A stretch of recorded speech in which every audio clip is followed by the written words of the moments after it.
Good morning. तर एका नवीन mini ब्लॉगमध्ये तुमचं स्वागत आहे. तर आजच्या दिवसाची सुरुवात ही आरवच्या देवपूजेनेच झाली.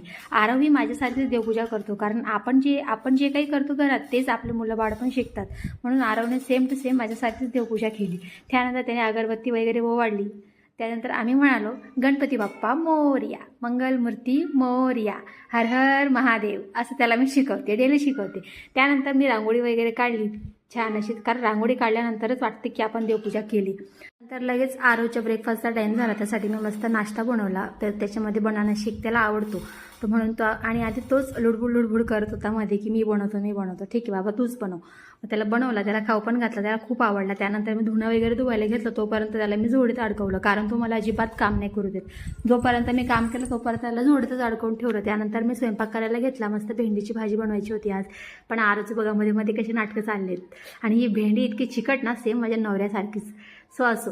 त्यानंतर मी पीठ वगैरे मळून घेतलं. कांदा टमाटा सगळं कापून घेतलं. तेलामध्ये मस्तपैकी जिरं मोहरीची फोडणी दिली, लसूण पण टाकला.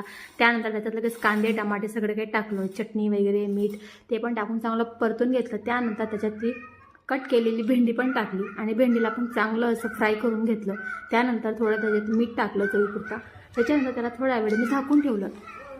आणि हो, एक सिक्रेट, भेंडी चिकट नको व्हायला म्हणून त्यात एक लिंबूचा रस पूर्ण पिळून घेतला आणि मस्त अशी भेंडी रेडी झाली. त्यानंतर चपात्या पण मी बनवून घेतल्या पटापट.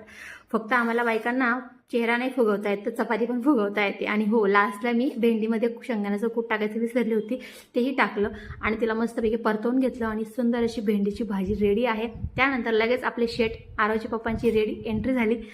ते आल्यानंतर आरव एकदम नेहमीप्रमाणे खुश होतो. त्यांना लगेच tata bye bye hi hello तर ते लगेच चालू होतं. पप्पांसोबत तो लगेच मस्ती करायला डिंग नाचायला लागला लगेच.